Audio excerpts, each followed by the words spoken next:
Oke, halo teman-teman, berjumpa lagi dengan saya Singsa19 dan di video kali ini kita akan membahas tentang prosesor AMD Phenom 2 X2 550.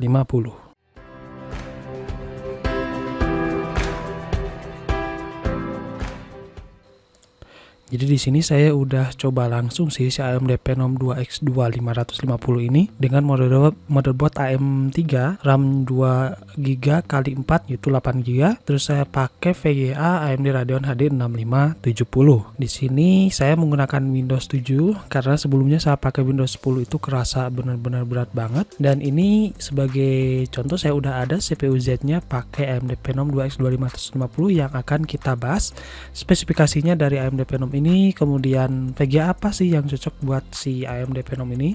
Terus nanti kita bakalan tes game pakai si AMD Phenom dan juga si AMD Radeon HD 6570 ini. Dapat berapa FPS, playable atau enggak, nanti kita lihat bareng-bareng ya apakah gamenya. Game-game yang akan kita tes ini cuma beberapa aja, nggak banyak kok, tapi nanti kita akan lihat juga melalui website yang menyediakan si prosesor ini, kita gabungkan dengan si VGA kemudian dapat berapa FPS untuk game AAA lainnya. Kemudian nanti kita akan melakukan perbandingan antara si prosesor AMD ini dengan prosesor Intel. Kalau misalkan prosesor Intel, kita dapat Intel apa sih kalau dibandingkan dengan AMD Phenom ini, lebih worth in mana antara AMD Phenom dengan si prosesor Intel ini. Jadi langsung aja kita bahas ke spesifikasinya.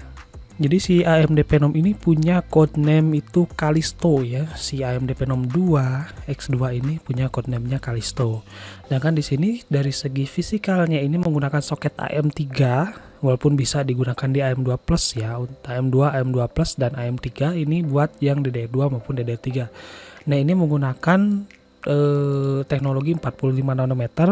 Untuk produksinya ini udah end of life, sedangkan ini si prosesor ini dirilis tanggal 4 November tahun 2009. Dan ini karena udah end of life, yang ditemuin teman-teman di marketplace itu kebanyakan itu yang second. Ya udah pasti second lah ya. Kalau yang baru ya gak yakin kalau si barang itu baru, sedangkan si production statusnya ini udah end of life. Untuk core-nya sendiri ada 2 core, bisa dikatakan prosesor AMD Phenom ini yaitu dual core dengan thread-nya itu 2 masing-masing thread-nya atau single thread. Untuk CPU-nya SMP CPU-nya 1 dan ini tidak mempunyai integrated graphic ya. Untuk kecepatan sendiri mempunyai kecepatan 3.1 GHz. Sedangkan untuk base clock-nya sendiri 200 MHz. Ini multiplier unlock-nya ini bisa dikatakan no, tidak bisa di-unlock dengan TDP 80 Watt. Ini PCI Express-nya masih generasi kedua. Memori support-nya DDR2 dan DDR3 dengan kecepatan 1333 MHz dual channel. Sedangkan di sini untuk maksimum operatingnya atau suhunya itu berkisar antara 55 derajat Celcius sampai 70 derajat Celcius. Ini saya cek di core time ini ya maksimalnya itu 49 derajat ya, masih bisa dikatakan aman lah ya. Dengan maksimal 70 derajat Celcius sesuai dengan yang ada di CPU World ini.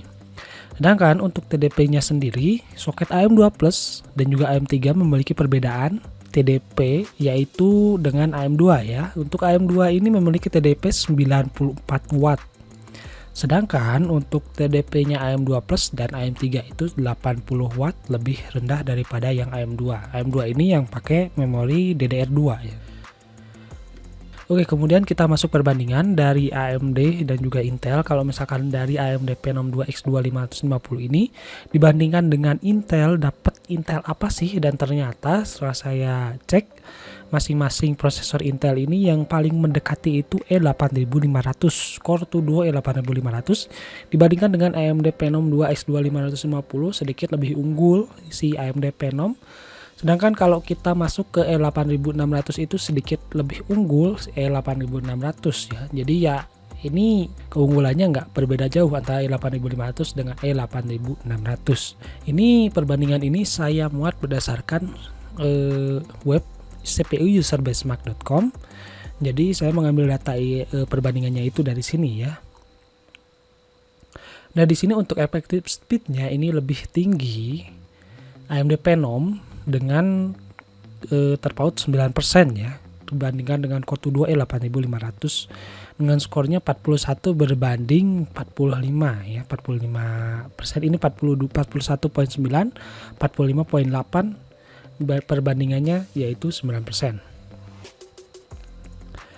Sedikit lebih cepat ketimbang Core 2 Duo E8500, sedangkan rataan skornya yaitu cuman sedikit aja 1% aja dari RAM-nya ya. Kemudian untuk overclocknya ya nggak berbeda jauh, cuman menang di RAM-nya juga untuk overclocknya. Sedangkan untuk yang lain-lainnya tidak ada perbedaan yang signifikan sama sekali. Untuk value atau harganya di sini AMD Core 2 E8500 sedikit lebih populer, sedikit user rankingnya lebih tinggi sedikit Core 2 E8500. Sedangkan untuk nice to have-nya si Core 2 E8500 ini lebih mudah ketimbang AMD Phenom 2X2 550 berdasarkan data yang dimuat dari user benchmark ini. Si AMD Phenom ini sedikit lebih unggul persentasenya ketimbang E8500. Tapi kalau kita bandingkan harganya, nah di sini ada harga dari AMD Phenom 2X2 550 dengan rataan harganya itu 100 ribuan ya. Ada yang 100 lebih, ada yang di bawah 100 ribu, tapi nggak jauh dari 100 ribu kebanyakannya. Ini ada yang jual 90 ribu, 55, tapi kebanyakan yang jual 100 ribuan. Sedangkan untuk E8500 sendiri ada di kisaran harga 50 sampai 80 ribuan. Di sini ada yang jual 59, ada yang jual 52, ada yang jual 60, ada juga yang jual 75.000 ya, kisaran dari 50 sampai 80 ribuan. Mungkin kalau di sini perbedaannya cuma sedikit ya antara AMD Phenom 2X2 550 dengan prosesor Core 2 Duo E8500 ini. Perbandingannya dari harga sendiri kita bisa menghemat 20 sampai 50 ribu ya, dibandingkan dengan AMD Phenom 2X2 550 ini dengan harga 100 ribu dengan performa yang nggak berbeda jauh. Jadi ya bisa dikatakan untuk E8500 ini lebih worth ketimbang AMD Phenom 2X2 550. Sedangkan untuk AMD Phenom 2X2 550 ini cocoknya pakai PG apa sih? Nah, di sini saya sudah masukkan berdasarkan data yang dimuat dari gpucheck.com. Ini saya mengambil data GPU antara R7 250 dengan GTX 750 Ti. Di sini saya compare keduanya ini, saya pasangkan dengan AMD Phenom 2X2 550. Kira-kira nanti dapat berapa FPS sih di gamenya itu. Nah, di sini udah ada datanya. Yang satu yang sebelah kiri ini AMD Radeon R7 250, sedangkan yang sebelah kanan Nvidia GeForce GTX 750 Ti Lord Chesplong. Dari segi harganya saja sudah terlampau jauh antara $95 dengan $279, dan ini adalah harga kasar di pasarannya. Kalau di pasar Indonesia karena kebanyakan yang jual second sih ya, untuk R7 ini ada yang jual 400-500 ribu, sedangkan untuk GTX ini masih di harga 600 sampai 800 ribu, dan ya si GTX 750 Ti ini menolak turun ya guys ya. Jadi ya banyak yang jual harga-harga ya, kalau misalkan sekarang tahun 2023 ini 800 ribu itu udah dapat RX 570 yang second juga. Jadi tinggal kita pintar-pintar aja nyari harga yang paling murah di marketplace, tapi ya yang kualitasnya oke juga ya, jangan mentang-mentang murah tapi banyak minusnya. Oke, kemudian untuk R7 250 ini dirilis tahun 2013 dan GTX 750 ini dirilis tahun 2014 dengan record temperatur maksimalnya 65 derajat Celcius. Max fan noise-nya lebih kenceng, lebih berisik yang R7 250. Sedangkan rekomendasi power supply 415 dengan 410, ya rekomendasi paling pakai yang 450 atau yang 500 watt sekalian ya. Untuk CPU impact-nya ini lebih rendah sih, lebih oke pakai yang R7 250. Sedangkan yang GTX 750 Ti ini lebih bottleneck dengan 9.5 fps ya, minusnya ini ya. Tapi kalau misalkan kita perbandingan dengan performanya dengan medium quality setting, rataan dari GTX 750 ini dapat 50-an fps, sedangkan ini cuma 32 fps saja ya, digendong sama VGA ya. Kemudian di sini overall combination score-nya 57/100 berbanding 62/100, not bad kalau pakai 750 Ti ya. balik lagi digendong sama VGA. Kemudian di sini ada game performance at selected quality setting. Ini adalah game performance yang dimuat di websitenya gpucheck.com. Kalau misalkan kita mainin Elden Ring dengan prosesor Phenom 2X 550, kemudian GTX 50 Ti atau AMD Radeon R7 250 ini. Nah, ini yang kuning ini AMD Radeon R7 250, sedangkan yang hijau ini GTX 750 Ti. Dapatnya berapa FPS ini hitung-hitungan kasar ya. Kalau misalkan teman-teman main langsung itu bisa aja lebih rendah atau mungkin lebih tinggi ya. Jadi ini cuma hitung-hitungan kasar yang dimuat di gpucheck.com. Pertama di sini ada game Elden Ring. Kalau pakai si Radeon R7 250 ini cuma dapat 15 FPS aja dengan medium quality. Sedangkan si GTX ini 26 FPS aja dengan medium quality juga. Overall sih ini nggak playable ya kalau dapat 15 fps ini, ataupun di bawah 30 fps ya nggak nyaman lah ya. Tapi ini ada yang oke, sedikit lebih oke. Valorant ini dapat 44 fps, sedangkan kalau pakai GTX 750 Ti dapat 73 fps. Kalau kita scroll ke bawah lagi ada yang lebih mending, mungkin ini Call of Duty Modern Warfare dapat nggak lebih mending dari si Valorant yang tadi ya. Paling tinggi si Valorant. Kalau misalkan kita cek ini Resident Evil 2 dapatnya 50 dan 30 fps ya, sedikit playable ya. Mungkin kita bisa turunkan settingannya ke settingan low. Untuk yang lain-lain sih bervariasi. Ini Rocket League paling tinggi dapat 100 fps dan juga 80 fps.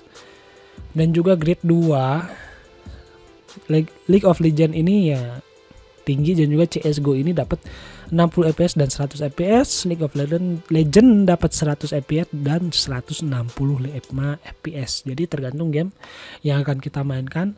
Kalau kita settingan low, nah ini kita pakai settingan low masih bisa dikatakan playable lah ya, antara 27, 45, 43 dan juga 43, 71 ini masih bisa dikatakan playable untuk game-game zaman-zaman sekarang atau game-game AAA. Kita lihat aja Just Cause 4 dapat 34 fps dan juga hampir 60 fps ya. Ini kita cek ke bawah ada Need for Speed juga dapat settingan low yang benar-benar oke. Kemudian Grid 2 ini benar-benar tinggi. League of Legends ini juga tinggi. Crash Warhead juga tinggi. Ini nggak ada datanya. Untuk Battlefield 4 Total War Rome ini lebih tinggi, malahan lebih tinggi. Ada yang lebih tinggi, yang L7 250 untuk Grid, Total War Rome, dan juga ya itu aja sih yang lebih tinggi dari si GTX ini performanya ya. Jadi sekali lagi saya katakan ini adalah hitung-hitungan kasar yang dimuat oleh gpucheck.com. Kalau misalkan teman-teman mainin pakai R7 250 atau GTX 750 Ti disandingkan dengan prosesor AMD Phenom 2X2 550 ini, bisa juga dapat FPS lebih tinggi atau mungkin lebih rendah ya. Jadi tergantung situasi, langsung dicobain aja sendiri ya buat teman-temannya. Next kita akan coba tes game. We're underway. It's a joy to come to the Estádio da Luz in the Portuguese capital of Lisbon. Capacity of more than 65,000 and a captivating atmosphere. Jim, who do you reckon is pivotal? Not the easiest, but I'm going to keep more of an eye on Romelu Lukaku here. He may not look the most polished centre forward, but he has a physical presence about him. He's good on the turn for a big man, and he loves to work the ball onto that very powerful left foot. Yeah, the easiest way to make a difference is to score, so no argument there.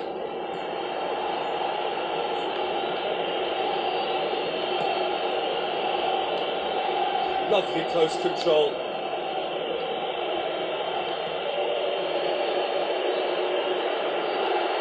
He's had a shot! He's done very well to get to that. I can only add that he's got reflexes that are in perfect working order, Peter. That was very good to watch.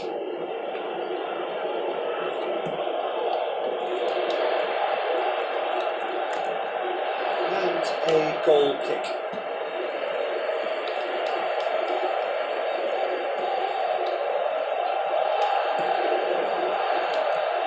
Conte.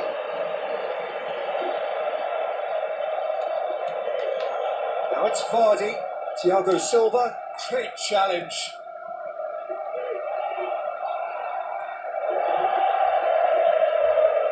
So what now? Could go all the way here.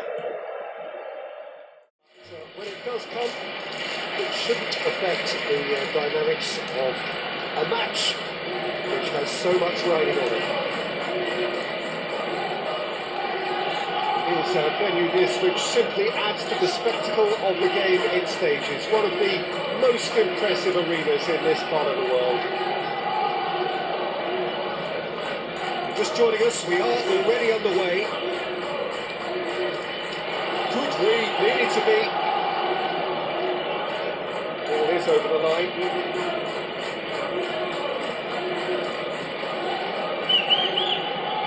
Wobble. Liakate.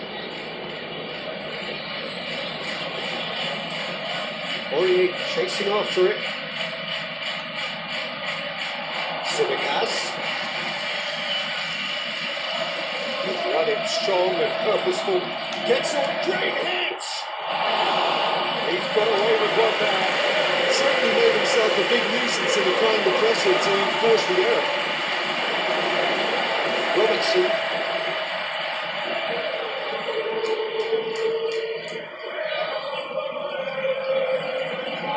And it's Matted.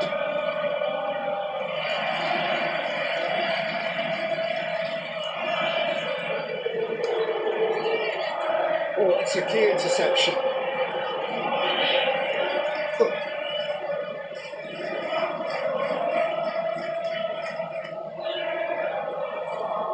And he's managed to get rid.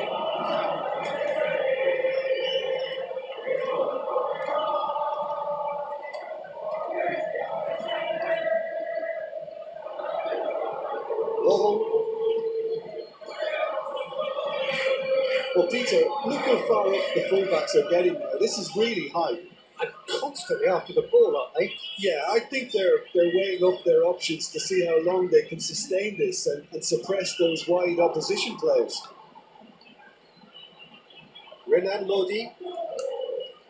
Well, it didn't look good for a while, but that was brave defending and they got away with it. Well, I thought they got off lightly there. The odds were stacked against them.